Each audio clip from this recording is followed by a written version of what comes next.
Good evening. A total of 4 bills will be tabled during the third meeting of the fifth term of the 19th Sarawak State Legislative Assembly, which is scheduled to take place from May 11 to 20th, 2026 at the Sarawak State Legislative Assembly Complex. Speaker of the Sarawak Legislative Assembly, Tan Sri Muhammad Asfia Awang Nasar, said the tabling of government bills by the ministers concerned would take place on May 12 and May 14, 2026. Empat orang undang-undang akan diketengahkan. Pertama, Supplementary Supply 2025 Bill 2026. Kedua, Supplementary Supply 2026 Bill 2026. Sarawak Paddy and Rice Board Bill 2026. Perbadanan Pembangunan Ekonomi Sarawak Amendment Bill 2026.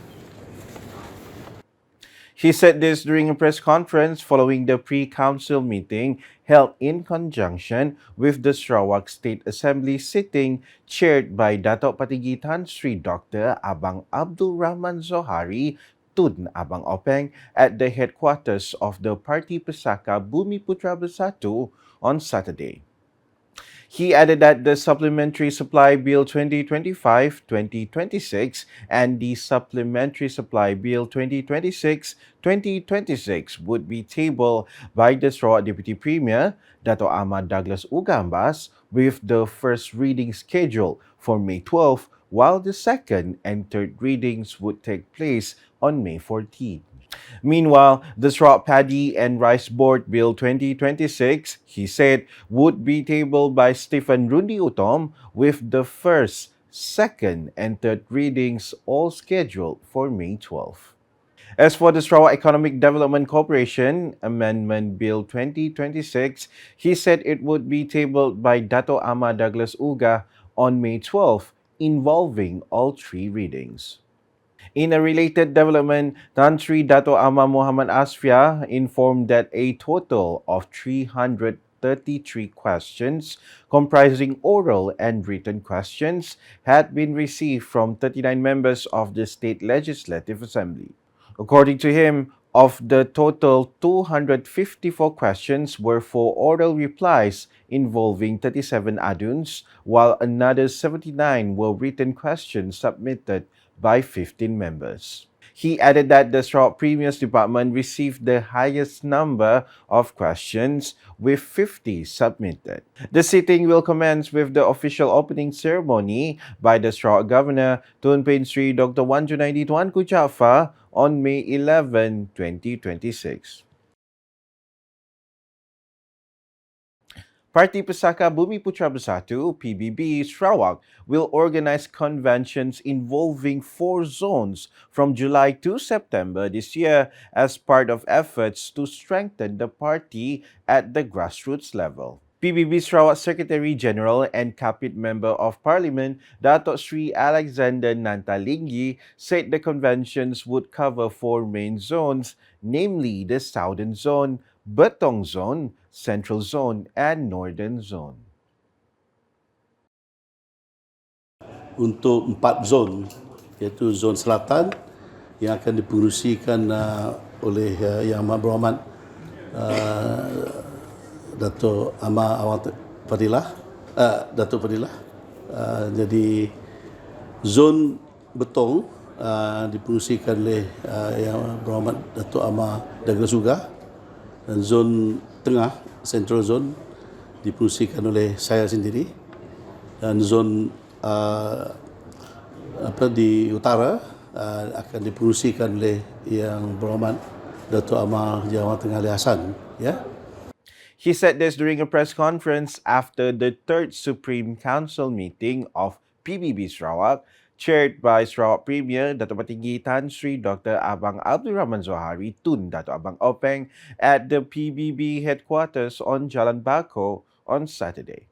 Dato' Sri Alexander added that the dates for each zone have yet to be finalized and will be announced after a coordination meeting chaired by Deputy Premier of Sarawak, Dato Ahmad Douglas Uga, is held in the near future. He further stated that the official theme of the convention has not yet been finalized and will be discussed during the upcoming coordination meeting. Meanwhile, he explained that the convention would also serve as a platform to strengthen the party organization in preparation for various possibilities, including future elections.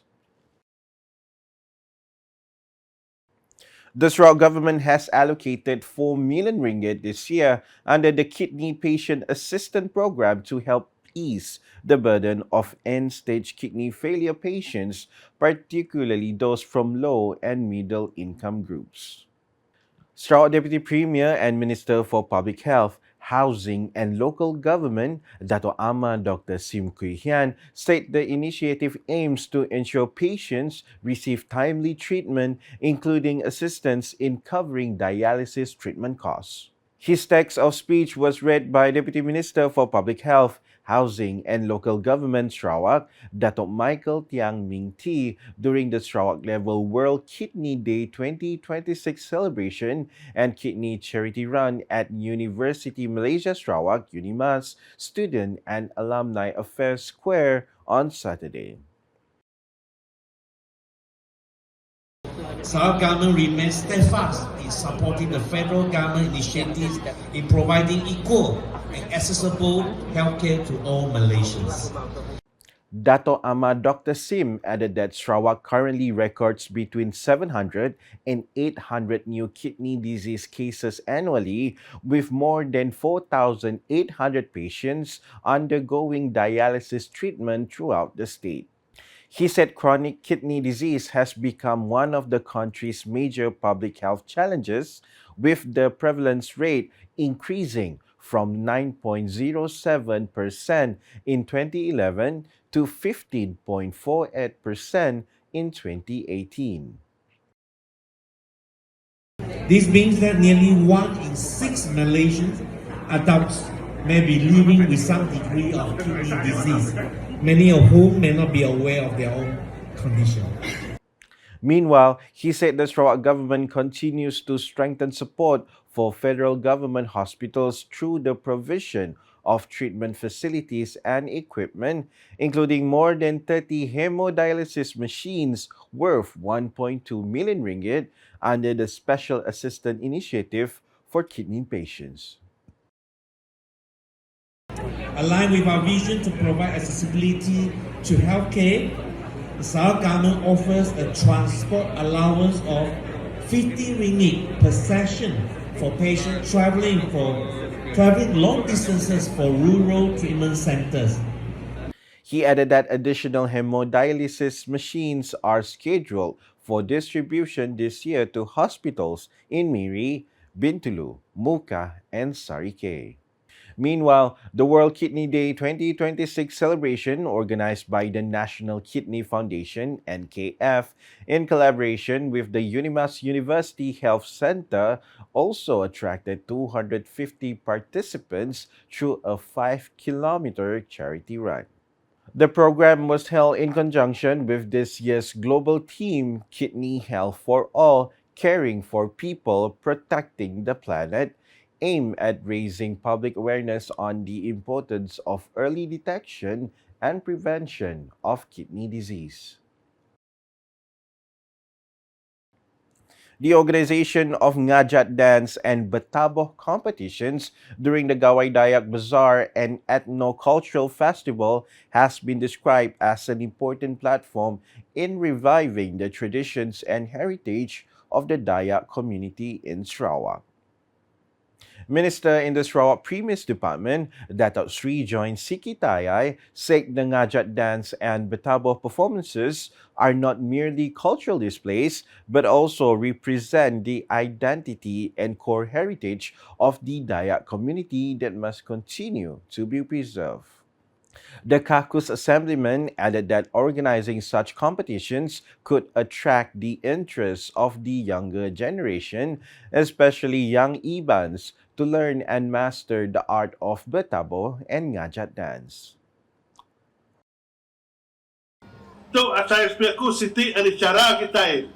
Kelebih kita iban hidup ke baru ke satu main asal kita.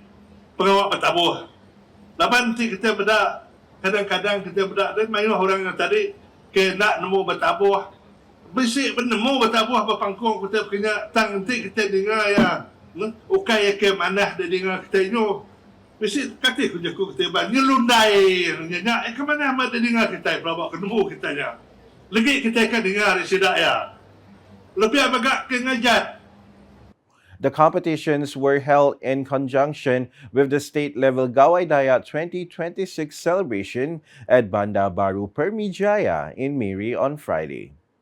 Meanwhile, Dato Sri John Siki stressed that efforts to preserve traditional arts such as Ngajat and Betabuh must continue, particularly among the younger generation who are becoming less familiar with the cultural heritage. He added that organizing the event in Miri provided an opportunity for people in the northern region of the state to experience the vibrancy of the state-level Gawai Dayak celebration. Nak nemu berapa ikut kini bala kita kiamat nemu Ngajat itu. Siti tu megak ke main asal kita. Kepatut dah ketemu lebih kita ke bangsa Dayak. Okey sebenarnya iban aja. Lepas kita ke bangsa Dayak nang bisi ada namanya ajat asal kita. Bisi ajat asal bahkan orang ulu lain lagi cara sira orang ulu ngajat. Ni kita iban lain lagi bunga ngajat, ni lelaki lain lagi, ni orang kiduk lain lagi. Orang kiduk lembut lagi ajat, orang lelaki tadi ajat namanya ajat pelawan, ajat orang ayau. He also congratulated the organizing committee for successfully attracting participants not only from Miri but from across Sarawak. Meanwhile, in the women's Ngajat competition, Brittany Fiona Suji emerged champion, followed by Team Meslina Timban in second place and Rachelin Steven in third.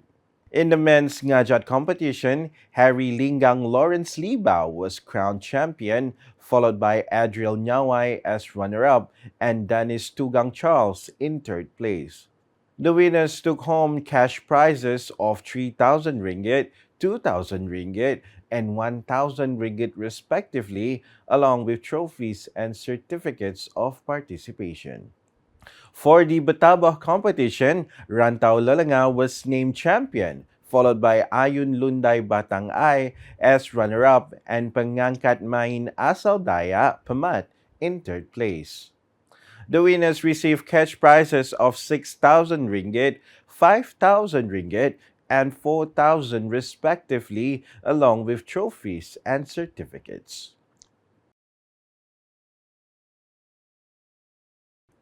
The field of science, technology, engineering, and mathematics (STEM) has now become a vital pathway to boost the participation of the Dayak community in high-tech economy sectors in line with Sarawak's development agenda, which focuses on hydrogen, green energy, and future innovation. Minister for Education, Innovation, and Talent Development, Dato Sri Roland Sagawi said that the mastery of STEM is crucial given that the state's development direction is increasingly focused on science and technology-based industries.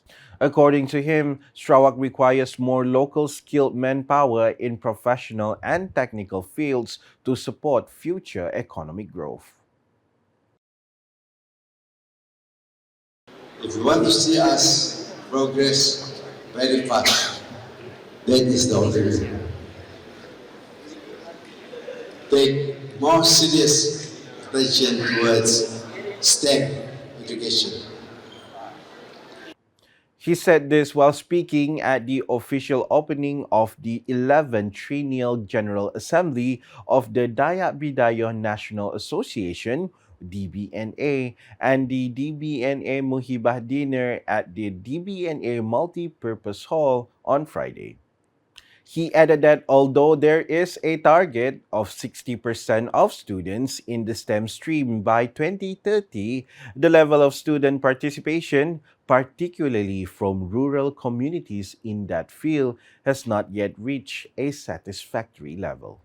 Meanwhile, he explained that STEM education is not solely focused on university studies, but also encompasses technical and vocational education and training (TVET), which is becoming increasingly important in the job market.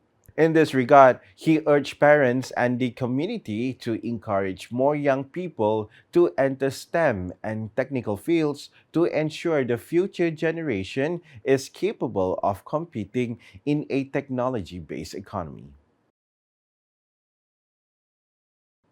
The Ministry of Women, Early Childhood and Community Wellbeing Development (KPWK) Sarawak welcomes the federal government's proposal to introduce the Parental Care Act as an effort to strengthen the welfare and well-being of senior citizens in the country.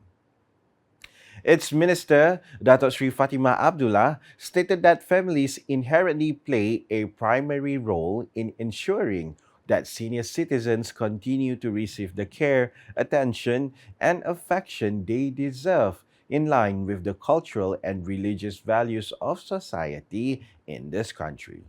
According to her, a study that has been conducted by Swinburne University found that most elderly individuals are more comfortable spending their later years in their own homes with their families rather than being placed in care centers. Kalau kita tanya kepada si the parent itu sendiri, dia mahu in fact the survey or the research that was done by Swinburne menunjukkan bahawa majority of the parents would like to age at home. She stated this during a press conference after chairing the Sarawak State Level Special Committee on Citizenship Status JKKSK meeting number 2 2026 under Article 15A at the Sarawak State National Registration Department JPN office on Friday. Dato Sri Fatimah was commenting on the announcement by Deputy Prime Minister Dato Sri Ahmad Zahid Hamidi that the Ministry of Women, Family and Community Development (KPWKM) has been tasked with drafting and tabling a bill related to elderly care to the Cabinet within the next 6 months. In the meantime, she noted that the implementation of such a policy must take into account the current circumstances of families to ensure it is carried out comprehensively and effectively. She added that some families face economic challenges, including children without stable incomes who must also support their own spouses and children. Sebab walaupun kami ada anak, tapi anak-anak kami ini pun mereka ini datang dari mereka tidak mempunyai pendapatan tetap. Mereka ada keluarga sendiri. Itu biasa disebut oleh mereka. So di situ timbul kalau kita nanti buat dasar, kita perlu lihat dari segi senario secara keseluruhan. She further emphasized that the policy must be inclusive, considering senior citizens who do not have children or heirs, as well as those whose children are facing hardships due to poverty. Furthermore, she highlighted that Sarawak's involvement in the legislative drafting process is crucial to ensure that its implementation aligns with the conditions and needs of the community in the state. Dato Sri Fatimah also stressed the importance of a holistic approach to ensure the dignity and well-being of the elderly are preserved while fulfilling the wishes of the majority to remain in their own homes throughout their twilight years. A rehearsal for the state banquet in conjunction with the opening ceremony of the first meeting of the fifth session of the 19th State Legislative Assembly proceeded smoothly on Friday. The rehearsal was conducted to ensure the smooth running of the banquet, which will be attended by the Sarawak Governor Tun Pin Sri Dr. Wan Junaidi Tuanku Jaafar and the Sarawak Premier Datuk Patinggi Tan Sri Dr. Abang Abdul Rahman Suhari Tun Datuk Abang Openg this coming Monday. The session served to review the scheduled performances, ensuring they are executed according to the established protocols appropriate for an official event attended by Sarawak's top leadership. Among the highlights to be presented are dance performances by the Sarawak Arts Council dancers and local artists, accompanied by the Sarawak State Symphony Orchestra Sons. The banquet is being held in conjunction with the opening ceremony of the first meeting of the fifth session of the 19th State Legislative Assembly Dun, which is scheduled to take place from 11 to 20 of May. The opening ceremony of the 19th Dun sitting will be held next Monday at the parade ground of the Sarawak Dun building. It will be officiated by the Sarawak Governor, followed by the state banquet at the Dun Banquet Hall or Dewan Santapan. And that's the English edition with me, Nicholas Zechariah Boni. More news can be found in our official portal, ucas.sarawak.gov.my, and social media platforms, including Facebook and YouTube. Concluding UCAS Bulletin with coverage of the pre-council meeting held in conjunction with the Sarawak Legislative Assembly Dun sitting, chaired by the Sarawak Premier at the Parti Pesaka Bumi Putra Bersatu PBB headquarters on Saturday. Hashtag Saluran Informasi Rakyat. Have a good night.